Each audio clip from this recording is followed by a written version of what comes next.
pues ya la experiencia ya, así que me duele todo eso, pero es que ya lo está firme. Yo les decía en un principio, ¿no?, de esta oportunidad que tenemos ahora de podernos encontrar con ustedes en esta nuestra primera visita a Miami, ¿no? Yo quería hacerle testimonio, con mi presencia aquí, de la admiración que sentimos por usted, que hemos seguido su historia y hemos podido reflejar algo de ella en este modesto libro que recientemente he publicado en España.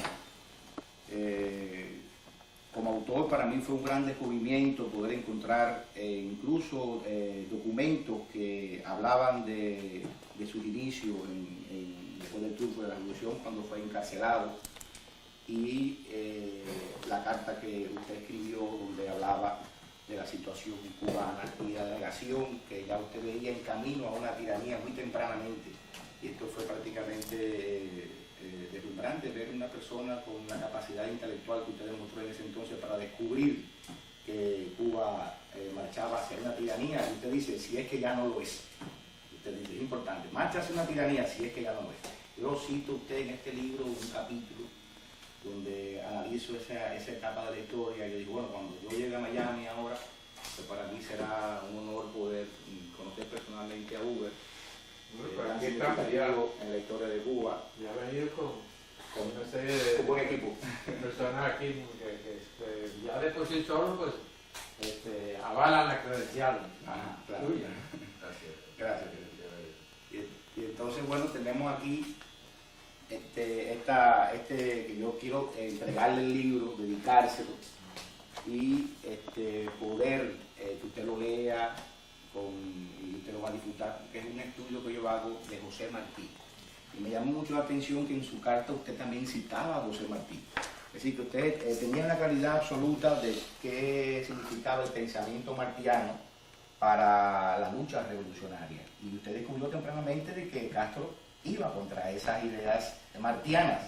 Por lo tanto, no era un seguidor de Martí. Recuerda que yo estaba dentro de lo que era la cúpula ya, la cúpula de la insurrección, la cúpula revolucionaria, ¿no? Esto es que tenía oportunidad de ver, de ir percibiendo señales. Y eso pues me ayudó mucho a ponerme en guardia. Lo demás es una cosa que con toda seguridad tú insistes ahí. Los cubanos tenemos mucho de influencia filosófica de José Martí, aunque no sepamos desde la niñez digerir muy bien todas esas cosas, porque uno hasta que no llega a la adolescencia y se amplía su horizonte cultural, no tiene base suficiente para saber todo lo que Martí predicó y lo que llevó adelante con su ejemplo. Pero quizás por una cuestión de influencia familiar. Yo soy hijo de una maestra. Pues la familia cubana, digamos, la base de la sociedad en nuestro país, que es la familia, como en casi todo el mundo civilizado, influye sobre el pensamiento de la niñez. Es decir, uno se va formando. Y es parte de la educación cubana. Sí. Se va impregnando de un pensamiento que después se da cuenta que es un pensamiento propio de toda la comunidad nacional. Y en general, pues, eso en un horizonte mucho más amplio de la comunidad internacional. Pero Cuba es un país que por fortuna tuvo, desde los inicios de la República, tuvo una fuente de pensamiento, digamos, no solo independentista, sino desde el punto de vista cultural, ético, etc. Nuestra comunidad nacional vino a cuajar como república con una base sólida de valores culturales y por supuesto valores morales. Entonces, pues, en un hogar formado principalmente por las ideas de una maestra que se encargaba de ser maestra en el pueblo y maestra de sus hijos, pues no me fue muy difícil irme preparando éticamente. Así que cuando me involucré en el proceso insurreccional, además ya yo era profesor en un mundo bastante adulto, pues yo no era un individuo que bien lo podía llevar para aquí o para allá. Por eso pues chocamos de un modo agrio, hasta en la cuestión de las relaciones. Pilarino sabe, y yo lo he mandado en algún programa de radio, que de la primera vez que intentó ya avasallar un poco con su insolencia, digo, no, yo no he venido aquí a aceptar eso, yo sé que usted aquí se despacha así con sus subordinados, yo no acepto esto, ¿qué va? A mí nadie me falta el respeto así de gratis, y mucho menos injustamente. Una parada en seco que le comí y que definió nuestra relación. Claro, me lo guardó, me lo guardó. Y después, más adelante, siendo yo comandante, también pues creyó, dice, como ahora es comandante y uno de los principales hombres de la sierra, ahora sí puedo ensayar con él a sacudirlo un poco porque ahora no va a quemar lo que ha alcanzado. Y también digo, no, ¿qué va? No. De suerte que cuando estamos en el poder y yo veo las desviaciones, las torceduras, las cosas que se hacían para conducir el proceso en otra dirección, con otro contenido, pues era lógico que tenía que protestar. Discutí con él varias veces hasta que finalmente dije, no, de ninguna manera, ¿no? De ninguna manera. Así que con todo esto, esta interrupción, te interrumpo para concluir que no podía haber sido de otra manera, que yo me vi forzado por circunstancias a actuar de esa forma, porque en primer lugar pues tenía un compromiso con el pensamiento básico de la nación cubana. Nosotros, a diferencia por ejemplo de otros países, de los países de Centroamérica, esto no quiere decir que seamos mejores que otras naciones, a diferencia de los países de Centroamérica que cogieron su independencia y les cayó así, las provincias unidas de Centroamérica se enteraron un buen día de que eran independientes de España y entonces empezaron a forjarse como república. La forja nuestra fue larga y muy difícil, pero esas adversidades que tuvieron que crearon toda una cimentación de pensamiento que nos sirvió desde los inicios de la república para saber qué cosa era una república y cuáles eran las metas a las cuales nosotros como nación joven debíamos aspirar. De modo que cuando estamos en el proceso insurreccional y ya uno va viendo ciertos indicios, ciertas cosas así de peligrosidad, para el propio rescate, para la futura suerte de la república, el día que llegáramos al poder, pues hubo que ponerse en guardia, o había motivos para ponerse en guardia. Yo con una visión tremenda, yo lo destaco aquí en este libro, pero siempre un investigador o uno que quiere ser fiel a la historia tiene sus dudas por lo que ha leído hasta que no contacta directamente con el testimonio de la persona de quien habla en su libro. Entonces yo estoy presentando una nueva edición de un nuevo libro, una edición de un nuevo libro que recientemente he concluido, donde vuelvo a tocar este tema de su prisión y sus 20 años de cárcel bajo el régimen de Castro, que vio en usted inmediatamente un peligro para su poder. Por eso es que yo interpreto toda la tergiversación que él creó para involucrarlo en un caso delictivo y tenerlo preso. No le convenía que usted estuviera libre. Entonces, en este nuevo libro, un libro que se llama Conozca a Cuba primero y hable después, dice que es la memoria de un poeta que conoció la guerra. Yo conocí la guerra desde que era apenas un adolescente, un niño, de los 11 años. Yo fui a la sierra con mi padre, conocí a los barbudos que estaba en la sierra, y yo narro todo eso, mis experiencias como niño en la sierra con mi padre, y en la parte oriental con Barbarrojas. Yo conocí cuando tenía 11 años a Barbarrojas, y para mí eso fue una impresión tremenda. Toparme, para mí fue, imagínense, un niño adolescente que empiezan las aventuras y las cosas que oye por la radio, de momento convertir esas ideas en realidad, vivirle la práctica en el campo. Y yo viví todo eso, y esto lo he reflejado en este libro hasta que yo salgo al exilio y voy a Canadá. El libro recoge todo esto, toda esta historia, y en algún momento hago una reflexión. Digresión. Ayer estuviste en el programa de Tamalo. Sí. Ah, sí, pero mi esposa me lo dijo. Ajá. Lo oyó. Oyó algunas cosas. Sí, yo no sé si lo oyó todo porque ella se pone a coser y tiene la estación de Está la bien. Mira, como oyen el programa ese. no, sí, no, fue muy buen programa. Y entonces ahora cuando yo le dije, cuando yo le mencioné, digo, no, está ahí el personaje que viene con Vilariño, el personaje, mencioné a Canadá, dice, ese estuvo ayer con Tamargo.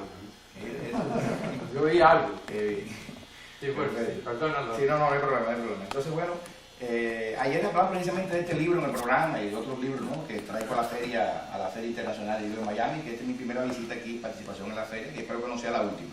Entonces, en este nuevo libro, bueno, pues, como repito, hay algunas dudas que yo las tomo de que han escrito otros, qué sé yo, pero me gustaría entonces me la diga el propio personaje protagónico de los hechos. ¿No? Esta, por ejemplo, cuando Camilo fue enviado a su captura y desaparece.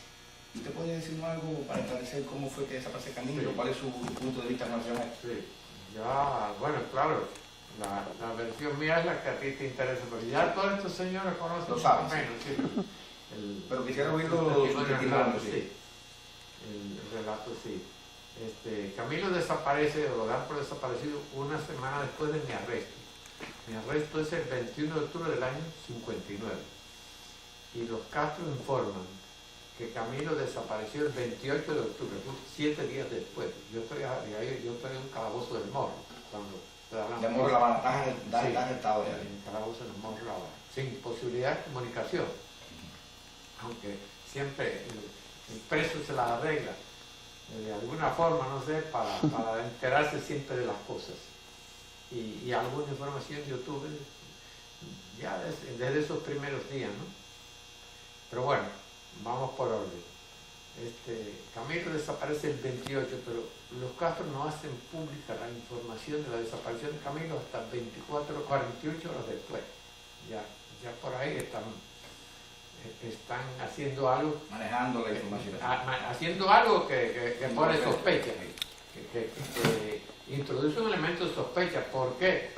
Si Camilo desaparece, es un personaje tan relevante en aquel momento, no dicen Camilo no llegó esta noche, tenía que haber llegado a La Habana esta noche, el 21 de octubre, sino que esperan para dar la información el 30 por la noche, es decir, 48 horas después que dan la información de que es Camilo, y aparece el 31 de octubre en la prensa por la mañana, pero ya por la noche se supo algo. Bueno, de suerte que las circunstancias en que él desaparece se desconocen. Ahora aquí en Miami se ha publicado en un periódico un artículo de una persona que se supone que tiene buena información, el doctor Juan Horta, que es el secretario de Fidel. El artículo ese aparece en el periódico local bastante pormenorizado. Yo creo que una buena parte de lo que dice Horta es cierto. Lo otro, bueno, pues puede ser suposiciones, hipótesis, etc., en cuanto a la forma que lo asesinaron. ¿Y en qué se publicó? En el periódico Libre. ¿Esta semana? ¿Sí? Estaba aquí ayer, anoche se lo llevó Benítez. ¿Benítez se lo llevó? Sí, no, se lo llevó no leí el libro, Benítez. no leí el... Sí, se lo llevó Benítez. El artículo completo, nomás leí un pedazo. Sí, pero Guerra, que es Abelardo Guerra, que es que viene para que vino hoy, y que es un cocuyo que se mete por todos lugares, seguro que lo consigue por ahí en algún lugar. No, no hace falta Yo conseguir. iba a hablar de él, pero... Sí. No, me interesaría leer el El trabajo. artículo está tremendo. El artículo está Yo leí una muy pequeña detallado. parte, muy detallada. Sí. Después del Bueno, artículo, al final, en el artículo entonces viene una entrevista que me hacen a mí, pero corta, ¿no? En donde yo detallo mis conclusiones sobre la muerte de Camilo. Lo titulan, la muerte de Camilo, la desaparición de Camilo fue un crimen perfecto, porque las huellas no han aparecido por ningún lugar, y yo no tengo la menor duda, por todos los elementos que poseo, de que lo mataron, de que lo asesinaron. No hay duda. Sí. Entonces, para explicarte eso, voy a esto, empiezo por esto. Las relaciones, ¿quién es Camilo? El Camilo que yo conozco. Nosotros nos conocimos en la Sierra Maestra. Yo llegué a la Sierra Maestra cuando ya la lucha en la Sierra estaba andando. Yo había ayudado antes a la Sierra desde Manzanillo, desde ya, esa es mi zona, próxima a la zona de Vilarín. Entonces, pues, estaba involucrado en la lucha y de ahí salí al extranjero fui con la determinación de buscar armas en Costa Rica. Regresé con el concurso de varios compatriotas y otra gente de otras nacionalidades, entre ellos el presidente Figueres, organizamos una expedición que trajo como 5 toneladas de armas y munición en un avión. Aterrizamos ahí en un caserío, el avión se desarmó todo y por poco nos matamos, pero el cargamento llegó intacto. Y desde ese momento, eso es el 30 de marzo del año 58, de mi regreso a Cuba y a la CIA, de un involucramiento directo en la guerrilla. Y entonces, pues, unos días después nos conocimos Camilo y yo, porque él estaba en el llano, había ido al llano a apoyar a una guerrilla que estaba en el llano, estaba al frente de gente del llano, de astuta, de Lara. Lara. Sí. Así que nos conocimos como un mes después de estar yo en la sierra. Y se estableció una amistad, yo era capitán de zona y él era comandante. Se estableció una amistad estrecha. Yo tuve suerte en el desempeño de la lucha contra el ejército, la ofensiva del ejército. Cuando terminamos de derrotar al ejército en la ofensiva que llamaban de primavera, pues yo era uno de los comandantes, de los oficiales destacados del ejército rebelde. Y entonces, el día 8 de agosto del propio año 58, es decir, en 4 meses había llegado, 4 meses y 8 días, y 10 días casi de haber llegado a la sierra, pues yo alcancé el grado de comandante y el mando de una columna que yo mismo tenía que organizar, por indicación de Fidel. Y él, pues, el ascenso me lo dio él. Entonces, bueno, pues mi carrera como guerrillero fue sorprendente para incluso los viejos compañeros del grano, muchos de ellos que no habían pasado de grado de teniente, de capitán, y demás, pues, eso me facilitó una relación más estrecha con Camilo y con el Che. Además, siendo capitán estuve a las tropas, a las órdenes del Che. Y también eso fue para una suerte de irme relacionando con todos estos personajes, estableciendo relaciones de amistad y sobre todo ir sabiendo qué cosa era el proceso de la revolución visto desde la perspectiva de ellos, de esos oficiales principales. Con Camilo hubo una corriente de simpatía recíproca, ¿no? Aparte de que Camilo era visto con simpatía por todo el ejército rebelde, pues, y si pudo haber un punto de fricción, lo obviamos. Hubo un caso en que cuando yo estoy organizando la columna, una guerrilla que había peleado bajo las órdenes de Camilo antes había peleado en los últimos días más duros de la ofensiva, Fidel la puso bajo las órdenes mías. Y los muchachos, esos eran 10 o 12, eran buenos combatientes, tenían un jefe que valía serio, y entonces pues me dicen confianza, cuando ya se van a reorganizar las columnas, me dice confianza el jefe de esa guerrilla que estaba bajo las órdenes mías, entre otras, ¿no? Me dice, oiga, yo sé que ya usted va de jefe de columna ahora, que ya lo ascendieron al comandante, y yo no quiero que me manden otra vez con Camilo, yo quiero seguir bajo las órdenes suyas. A mí me extrañó porque toda la gente que había peleado con Camilo miraba a Camilo, me extrañó aquella preferencia que me dice. Y digo, bueno, por supuesto, que yo quiero que tú te quedes conmigo, pero eso pues no depende de mí, tú sabes que aquí no obedecemos órdenes. A los 3, 4, 5 días viene compungido y dice, oiga, ya me dijeron que tengo que ir otra vez a la columna de Camilo. Yo no, yo quiero quedarme con usted, yo quiero seguir peleando a las órdenes suyas. Zenén. ¿Cómo? Zenén Marín. Sí, Zenén. Entonces, lo mataron en la Federal, en la columna de Camilo. Digo, Zenén, yo voy a ver lo que puedo hacer, pero lo que yo no puedo hacer es bajarme con Camilo. Porque, sí. Entonces le hablé a Fidel, aproveché que Fidel un buen día me llama y me dice, vete a tal parte donde está el Che organizando su columna, ponte de acuerdo con él con respecto a una guerrilla que tú tienes ahora, que tiene muy buen armamento y que él está reclamando. Pero no era esa, el Che reclamaba otra. Entonces pues yo me voy allá a ver al Che, un viaje larguísimo, paso por la comandancia de Fidel, precisamente el día del cumpleaños de Fidel, estuve el día 13 de agosto.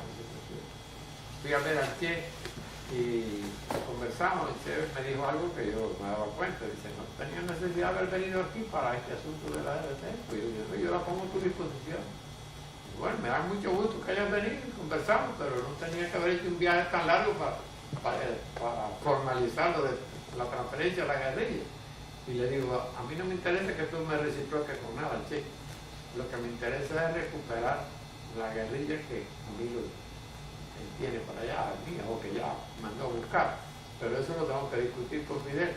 Voy a ver a Fidel, de regreso otra vez en el día de cumpleaños, y me dice Fidel, no, eso tienes que discutirlo con Camilo. Y digo, no, yo no voy a andar ahora con Camilo. Tú gilaste por una guerrilla. Tú eres el jefe, lo mismo que me dijiste que trasladara esta para las órdenes del Che. Tú puedes darle órdenes a Camilo de que la guerrilla esa me la reintegre. Pero yo no me voy a entrar a poner ahora mano a mano con Camilo, pues dame vuelta. Pero el jefe le hizo eso, déjalo así. Y eso, nunca le dije nada a Camilo, después me despedí, ya él salió para su rumbo y yo salí para el mío. Y hasta tuvo la gentileza de que como sabía que el dinero que había en la sierra para las tropas, para las 3 columnas principales que salían, no estaba muy abundante. Entonces el dinero lo repartió Fidel entre el Che y Camilo. Y me dijo a mí, a ver si tú te consigues dinero por ahí, por entre las mitades tuyas de la zona, yo te autorizo eso, porque no tengo dinero, se lo doy a ellos que van más lejos. Entonces Camilo yo no estaba, pero vino nos encontramos, pero yo no estaba, vino ausente, ya cuando yo regresé al campamento mío, otro día, ya me había dejado dinero para el que le mandaron a él, un gesto así, más bien simbólico, no fue mucho la cantidad, pero a Uber, que yo sé que anda corto de plata, no me pudieron dar nada, pues esto es para él, para su columna, ¿no? Eso, para que un jefe hiciera eso. Resumiendo un poco la idea sí. de cómo Camilo desaparece. Entonces, estos antecedentes eran con el propósito que conocía. Sí. ¿Por qué Fidel lo manda? Nosotros habíamos hablado varias veces en el poder comunista. Camilo, su familia, de la familia de Camilo era socialista, pero Camilo no era comunista. Es mentira. Entonces, lo manda con el propósito de que lo menos que puede ocurrir es que se rompa la mitad. Si Ubermaxos está en Camagüey y Fidel dice que está sublevado, mentira. Pues manda a Camilo, lo menos que puede ocurrir es que la mitad de estos dos se rompa. Pues mando a este a que me traiga preso al otro.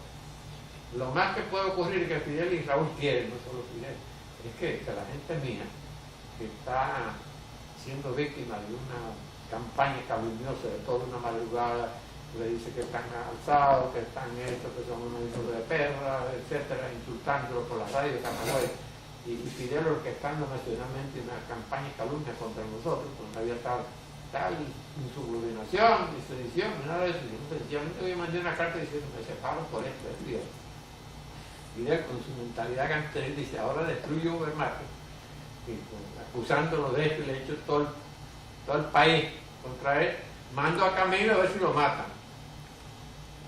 Puede calentarle la sangre a la gente. Sí. Entonces, así que ellos escogen a Camilo para que haga eso, porque lo mejor que le puede ocurrir a ellos es que a Camilo la gente mía lo mate. Camilo va con 20 hombres a arrestar a un jefe militar en una provincia que tiene 1.800 hombres. En el campamento hay más o menos la mitad de esos hombres. Y es gente que está insultada por la campaña calumniosa, injusta, agresiva verbalmente que le están haciendo, de que son unos sexos, son unos de todo. Entonces eso hubiera podido ocurrir de que la gente mía matara a Camilo al llegar al aeropuerto, pero nosotros manteníamos comunicación y cuando llega al aeropuerto de Camagüey yo estoy mandando al jefe de mi escolta para que venga con él y asegurando de que va a entrar al campamento y no va a pasar nada. Porque en la tropa ya lo que había es una situación de sangre caliente en el campamento. Y lo que la tropa entendía era que Fidel había armado un escándalo provocativo y que ellos tenían derecho a defenderme a mí de aquella campaña sucia de que yo estaba sublevado, todo eso, ¿no? Además que la tropa no era solo la tropa mía que venía del monte, sino había otras dos tropas más que se habían fundido con la mía, con la Vega, del Zamora y de Jaime Vega. O sea, que todo el mundo tenía conciencia de que nosotros estábamos trabajando con la mejor disposición en el éxito del programa prometedor de la revolución, ¿no? Que la opinión era diáfana y clara. Con una campaña de Fidel Castro en Camagüey había traición y ambición y todo eso. ¿De dónde? ¿Qué ambición? Bueno, pues no pasó eso. A mí me llega a mi casa, conversamos, es decir, vino con su me llegó hasta la puerta de la casa, que está en el campamento, en el centro de campamento de la residencia mía. Dejó su gente allí, la casa tenía dos plantas, subimos arriba para dar en confianza. Y bueno, pues se disculpó, también me toca esto, me no vergonzaba, así que asada. En el libro se vienen todos los detalles de la conversación. Disculpándose porque no, pero tengo que cumplir esto y además tengo que hacer el papel, no solo tengo que arrestar, tengo que hacer el papel de que me han asignado los cargos.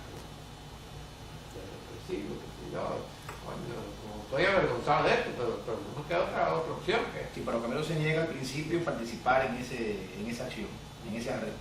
No se niega. Eso es lo que se ha comentado. No se niega. No, a él lo manda. Sí, pero digo, él no hace cierto rechazo a la idea de tener que ir a arrestarlo usted a Camagüey. Por menor es eso, yo, lo que él discute con los Castro, yo no lo sé. Ni él me lo cuenta.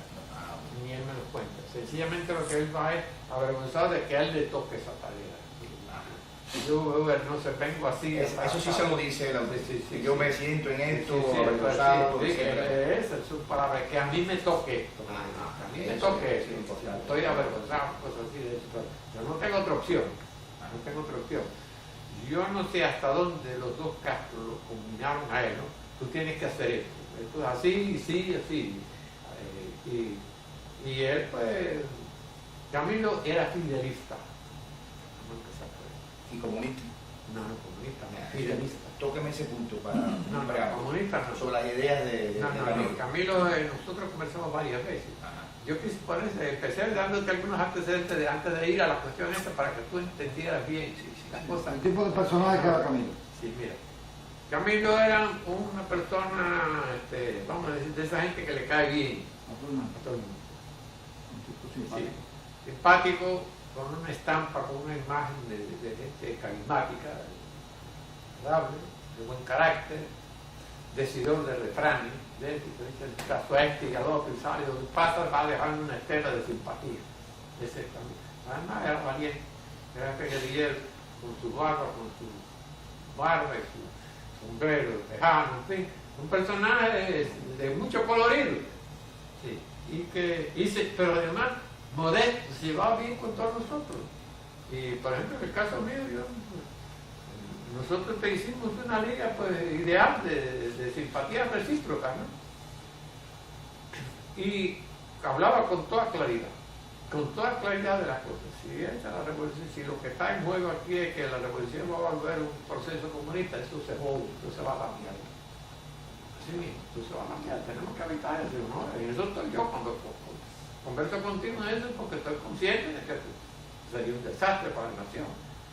Así que, tú sabes, me dice que mi hermano Manny, Batista, que Raúl, que Che, que si o qué, pero coño, tenemos que evitar que esto se vuelva esto.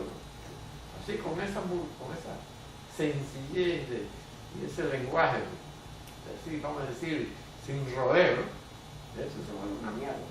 Se va a caer. Tenemos que evitar, bueno, sí, nosotros conversamos varias veces. Y hay una oportunidad, que la niña conoce esto, y lo he hablado de esto más de una vez, aquí al público, en el programa de ¿quién cree? Que Camilo me dice, coño, esto va por más rumbo, porque cada vez que nosotros nos encontramos, siempre el tema era inevitable, sobre todo ya en los meses del verano en adelante, ¿no? Y en la primavera, quizás por mayo, junio, por ahí. Camilo se sintió muy asustado cuando se estableció, y de esto habla Juan Horta, por obligación, una reestructuración de las Fuerzas Armadas. Ese fue el principio. Eso fue así ya en el mes de mayo. Mayo, principios de junio, pues. En el mes de mayo, sí hubo una reunión en el Estado Mayor. Esta es la tabla de organización nueva del ejército. Hay que hacer así, votar los cuantos oficiales, que son supernumerables, pero todo era para hacer el hueco a la gente del partido. Del partido, pues. Y bueno, pues él se sintió alarmado y dijo, no, yo no estoy de acuerdo con eso. Y yo digo, tenemos que, Raúl está en esto, pero Fidel los apoya. Y además, tú sabes que otra cosa, y yo sabía más que él todavía, porque yo estaba viendo y conversando, viendo lo que estaba pasando en el movimiento del 16 de julio. El movimiento del 16 de julio nosotros estábamos impulsando, reclamando que se hiciera una estructura política, que el movimiento no fuera lo que era antes, fulano de tal y fulano de tal, hacer una estructura de dirección, que en palabras mías eso era un consejo revolucionario, que se encargara de conocer, discutir el proyecto de la revolución, ponerlo en blanco y negro y establecer además un grupo responsable de 25 miembros, 31, no importaba el número, dirigido por Fidel, pero donde tuviéramos voz y voto, a saber qué era lo que cosa de la revolución, a dónde íbamos. Y no que estábamos construyendo un edificio y hay un señor que tiene el plano en el bolsillo y es el único que dice y hace, y hay otra gente que están muy cerca del que tiene el plano en el bolsillo, que hacen y deshacen y los demás estamos pintados, pero estamos asumiendo una responsabilidad histórica. Entonces pues, cada vez que nosotros éramos 5, que no había nada organizado, pero éramos 5 comandantes con más autoridad, con más voz. Fidel, por supuesto, Raúl, el Che, Camilo y yo. Entonces, bueno, pues, ¿por qué no hacemos esto? Que si esto, que si lo otro. Entonces, antes seguíamos insistiendo en eso, y yo tenía relaciones con los coordinadores provinciales del movimiento de los comandantes, eso es el único que tenía de verdad relaciones estrechas con los diferentes coordinadores del movimiento 26 de julio. Así que venían a mí, el de La Habana, el del otro acá, bueno, ¿qué pasa? Pues sí, yo he discutido esto con Fidel, me dice que sí, pero nunca acaba de decir, tal día organizamos el Consejo Revolucionario. A eso se le nombró la supraestructura política, ese era el nombre. Yo le llamaba Consejo Revolucionario y ellos aceptaban eso, pero decían, no, tenemos que ir a la supraestructura política. Bueno, pues así las cosas. Un día que Camilo me dijo, esto va por más rumbo. Sí, pero tenemos que ir con Fidel y discutir esto de tú a tú, pero así, como dice la gente, a calzón quitado, sin que mencionaran esa expresión. Entonces me dice, yo voy contigo, pero tú sabes que Fidel en público me elogia, en privado me subestima y hasta me tira mierda, y a ti te consta eso. Y es verdad, es verdad. Fidel algunas veces, imagino que lo sigue haciendo hasta hoy. Fidel algunas veces estaba ahí gente en grupo, ¿no? 4, 5, 6 o 7, y tú le hablas, y le dices, y Fidel no te hace caso. No lo hacía conmigo, lo puedo decir así con sobra, que eso lo sabe él y lo sabe Raúl, porque ya nosotros habíamos chocado en la sierra y estaban definidas lo primero es las relaciones de respeto recíproco, y si no, yo no hago nada aquí. Entonces pues, pero con la otra gente, bueno, al Che lo respetaba, al Che no lo tiraba a mierda, pero a Camilo no lo ignoraba. Oye Fidel, yo te he dicho esto y esto, y Fidel no se va por enterado. Sencillamente no se va por enterado. Y algunas veces se daba el lujo, se reunía con nosotros, nos daba Camilo, y decía, coño, hoy estuve en el Estado Mayor y salí decepcionado, porque aquello es una mierda. Así que ya venían siempre Aquello es una mierda. Camilo no sabe poner orden en las cosas, no sabe su responsabilidad como hay que cambiar. Lo decía a mí, lo decía al otro, estoy terminando la autoridad del jefe del Estado Mayor. Y otras veces, desde temprano, a mí me conversó una serie de cosas cuando vino a venderme la cuestión de la jerarquía. Bueno, entonces, con esas cosas así, pues, Camilo sabía eso. Y sabía, bueno, ese día dice, yo voy contigo, pero yo no voy a hablar. Dice, lo que yo hablo es que no me presta atención. Yo lo que hago es que voy contigo, si tú quieres, y yendo yo contigo, pues yo respaldo lo que tú plantees. Pero Fidel a mí no me hace caso. A ti sí. Bueno, Entonces, a todo esto, pues alguna vez uno conversaba con el Che, conversaba con esto, conversaba con otro, y así fue pasando el tiempo. Y nunca se hizo la estructura política. Hay una célebre reunión en mi casa, que eso es a finales de junio, que la reunión nunca se trató lo que se iba a tratar. Ya yo había insistido desde el día 11 de junio, que tuvimos una reunión en el Palacio. Yo insistí en, bueno, ¿cuándo vamos a definir esto, por fin? ¿Cuándo vamos a definir esto? Poner en blanco y negro hacia dónde vamos. Yo me daba cuenta que con eso yo estaba echándome tierra en mi posición. En el futuro, pero ya yo había quemado las naves. Porque ya yo había en otra oportunidad. Además te sentía con un cierto apoyo también por Camilo, porque coincidían ideológicamente en ese punto de vista. Sí, un poco también eso lo impulsa a tomar esa posición. Puede ser. Pero Camilo, la preocupación de Camilo es una preocupación como cubano, pero no como uno de los responsables. De tomar uno posición. de los responsables, sí. Camilo de todo eso lo miraba. Él no pensaba tomar posición frente a ese... Actuar en función de esa situación compleja, ¿no? Así estuvo hasta el último momento. Pero bueno, ya seguramente en sus relaciones Castro conocía de su ideología, seguramente él detectó inmediatamente de que él no simpatizaba con las ideas del comunismo. Y él lo había manifestado incluso en algunos de sus discursos. Ahora verá esto. El día 11 de junio nosotros tuvimos una reunión. Ya yo sabía que mis papeles en el liderazgo de la revolución se habían ido abajo. Porque los Castro querían desde temprano, desde marzo, llevarme al Consejo de Ministros. Y entonces yo, en una reunión que tuvimos sobre las cuestiones de economía, en presencia de Felipe Paso y otra gente más del Banco Nacional, yo no respaldé a Fidel, sino más bien que critiqué a Fidel, una cañona que Fidel le dio al Banco Nacional, que le dijo, esto es así, nos reunimos en el yate presidencial, salimos de La Habana de Casablanca para Mariel, y para discutir con Felipe Paso y los demás del Banco Nacional un préstamo al Estado, del Banco Nacional al Estado. Y entonces, pues, yo no sabía que se iba a discutir eso. Fidel lo que quería que yo fuera a La Habana cada vez que se fuera a discutir una cuestión de economía o que se fuera a discutir una cuestión de relaciones exteriores, que fuera esto, porque él decía, tú tienes que ir asumiendo esto por esto, ¿no? Y ya él, desde fines de enero me había dicho, para Raúl y para mí, en privado, tú eres el tercer hombre de la revolución. Esto, cállate, pero porque esto no conviene, pero así, esto es así, para Raúl y para mí, tú eres el tercer hombre de la revolución.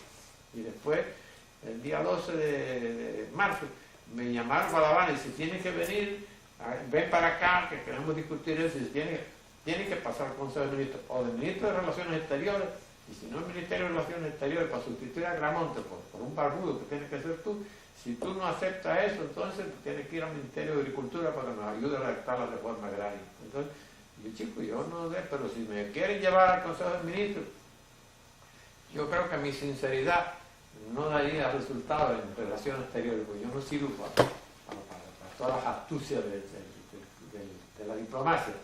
Pero en agricultura sí me gustaría, además yo conozco el problema del agro en mi país, conozco bastante, no, conozco un poco, ahí puedo ser más útil.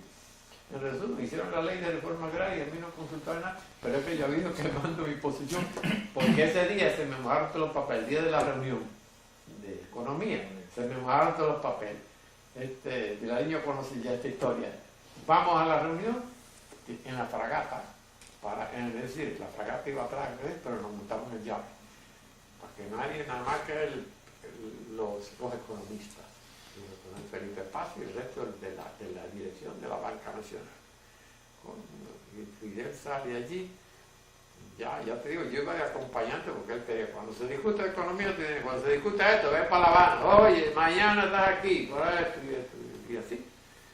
Bueno, pues entonces vamos a aquella reunión y Fidel dice, bueno, yo he querido que tratemos esto, hoy es un asunto importante, todavía la reforma agraria no es una realidad, pero necesitamos dinero y la Banca Nacional tiene que financiar la reforma agraria, hacen falta no sé cuántos millones, y eso, y entonces Felipe dice, sí, precisamente uno de los objetivos, o de los deberes, o de los cometidos del Banco Nacional es ser prestamista del Estado, ayudar a las cuestiones de la solvencia del Estado, dice que en eso no hay inconveniente, pero que dice, no, pero el préstamo tiene que ser así, con un interés mínimo, rastrero, más bien simbólico.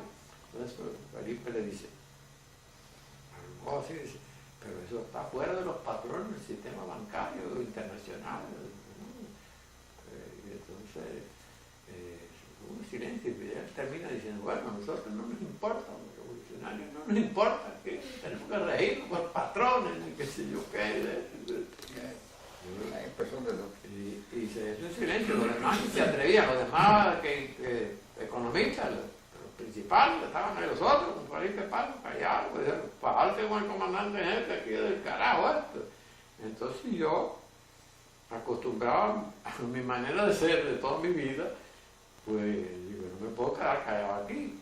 Entonces pues, en esa situación tensa, como que digo, bueno, yo no soy propiamente un economista, pero por lo menos tengo nociones de las nociones de un individuo que tiene experiencia empresarial, porque yo sí tenía experiencia empresarial, ¿no? Además de que había estudiado contabilidad también, pero no era muy fuerte la contabilidad, pero tenía experiencia durante varios años administrando en la empresa de mi familia, aparte de mi trabajo de profesor, que es la principal, pero tengo experiencia y tengo una noción de lo que es rentabilidad, y creo que la experiencia de nuestros pasos tiene razón. Me parece que si nosotros ahora vamos aquí a trazar las pautas de cómo tiene que trabajar la banca nacional, y no utilice la palabra paisano, pero a asumir responsabilidades que no son nuestras, sino que tiene que haber un criterio profesional, nosotros vamos a poner en riesgo la solvencia del Estado, vamos a poner en riesgo hasta podemos dar la depreciación de nuestra moneda, para crear un desbarajuste, sin utilizar términos así muy fuertes, ¿no? Pero sí lo suficiente que esto es asumir unos riesgos que no nos corresponden. Yo creo que lo que acaba de decir el doctor Paso, pues tiene su valor, ¿no? Imagínate, yo tengo que pagar por apoyo diciendo, ya este cabrón me ha desarmado mi argumento aquí. Sabía que en aquel momento yo estaba quemando mis naves o diciendo, al carajo mi carrera política, pero esa no era la prioridad en mi vida, ¿no? Mi carrera política. Yo dejé las escuelas y me fui para la sierra a luchar por mi país, ¿no? Y no iba después a prestarme a una cosa que me parecía un juego peligroso, ¿no? Con eso de que los revolucionarios no tenemos por qué respetar los patrones en el sistema bancario, es decir, nosotros queremos que esto sea así tiene que hacerse. Dedique un minuto. Sí. Diosmel, tú podías cambiar el ángulo para cogerlo más de frente a él. Ven, siéntate aquí, si te es posible. Discúlpame. No, puede quedarse ahí. Puede quedarse ahí. Yo me siéntate ahí, pon. Yo sé que mi carrera política pues ya declina. Pero eso no me importa, porque a mí ni me interesaba la carrera política. Es más, yo solo había hecho Fidel desde el mismo día que me ascendió a comandante, que a mí no me interesaba hacer carrera política. Como la lucha terminara y ya no hiciera falta mi participación como oficial rebelde, que yo me reintegraba a la enseñanza, a la educación en mi escuela. Y él, creo que el día que me habló de eso, del tercer cargo en la jerarquía de eso, yo dije, no, recuerda que a mí, yo puedo servir en lo que sea útil a mi país, pero mi aspiración es esto, volver a la enseñanza. En una de esas oportunidades me dijo, olvídate de la escuela, olvídate de la escuela, ya tú no vas a volver más a la clase. Bueno, pues todavía hay una cosa, una reunión que, es decir, hay un momento coyuntural en que yo veo que no se puede hacer nada. Por eso salvar la revolución, de que no se naufragara por la vía comunista. Y que al fin pudiéramos pues, integrarla en el Consejo de Revolución, o cuando menos definir 4 o 5 puntos. Aquí vamos, esto es esto y esto, y la revolución se propone esto y este es el compromiso.